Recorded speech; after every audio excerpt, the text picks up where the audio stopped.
गुला के पूर्व विधायक कुलवंत बाजीगर को भाजपा द्वारा घुमंतू जाति प्रकोष्ठ का संयोजक नियुक्त करने पर गुला के उनके समर्थकों में खुशी की लहर दौड़ गई और उनके घर पर बधाई देने वालों का तांता लग गया।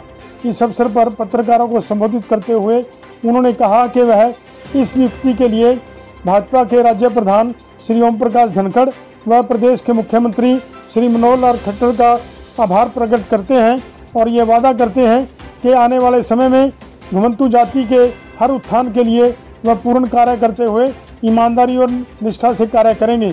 इस अवसर पर उन्होंने क्या कहा, आओ सुनते हैं।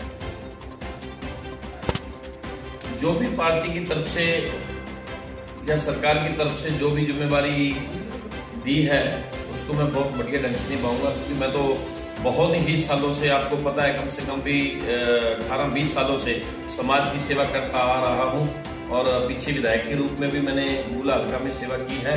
और अब मुझे पार्टी ने घुमंतू जाति प्रकोष्ठ का प्रदेश संयोजक बनाया है और मैं बहुत नियत से काम करूंगा, क्योंकि घुमंतू जाति को ऊपर उठाने की वाकई में असल में जरूरत भी है।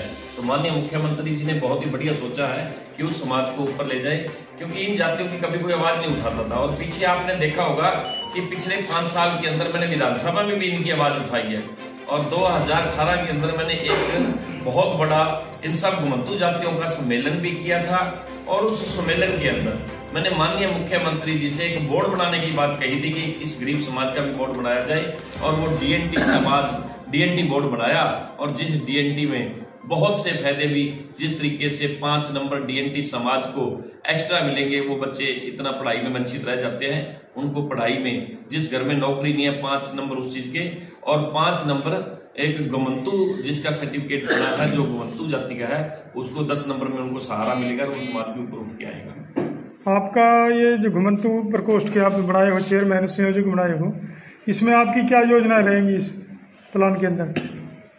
अभी तो आज ही ये घुमंतू बोर्ड का मुझे बनाया गया है। अब मैंने डिस्ट्रिक्ट लेवल पे मीटिंगें करनी है, जहां जहां भी हमारा समाज है वहां एक अभी बॉडी खड़ी करनी है।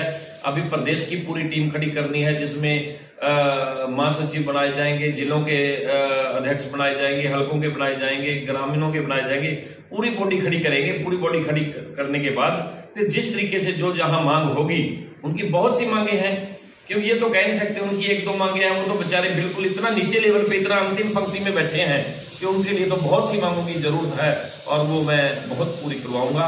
और मुझे विश्वास है, क्योंकि मैंने पहले भी लड़ाई लड़ी है और आगे भी इनके लिए लड़ाई लड़के मैं मेरे समाज को साथ जोड़ के आगे बढ़ाऊंगा। जो प्रकोष्ठ बनाया गया है जनाब, ये मेरे ख्याल पहले नहीं था प्रकोष्ठ, नहीं, ये नया बनाया है। हाँ, इस प्रकोष्ठ को बनाने में आपका क्या योगदान है, आपने कितने प्रयास किए, उसके बारे में जरा बताएं। मैंने विधायक बनते ही सबसे पहले, आपको पता ही है कि मैं गुला चिका में भी यहाँ बहुत सी ऐसी बस्तियों में गया, जैसे यहाँ डया बस्ती है, सपेले, पागड़ी, लोहार, या ये बेगा बस्ती में भी बहुत से ऐसे गरीब लोग बैठे हैं। मैं उन बस्तियों में गया, मैंने उनकी अंदर की आवाज सुनी। उन्होंने कहा कि हमारा कोई भी राजनीतिक आदमी कभी कोई बात सुनता ही नहीं है, हमारे बारे में कोई विचार ही नहीं करता, और जब वोट लेनी होती है तब आते हैं और आगे पीछे मुझे हमें कहते हैं कि ये नजायज कॉलोनियों में बैठे हैं।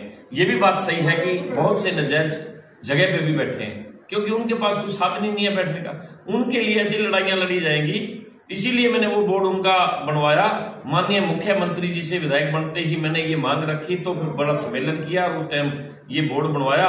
और वो नीचे की आवाज उठाने के लिए ही मैंने प्रयास किए हैं, और वो मैं प्रयास पूरे बिल्कुल मुझे विश्वास है कि मैं कामयाब रहूंगा, क्योंकि माननीय मुख्यमंत्री जी की नीति है ये काम करने की, कि वो चाहते हैं और हमने नीचे ग्राउंड लेवल पे काम करना है।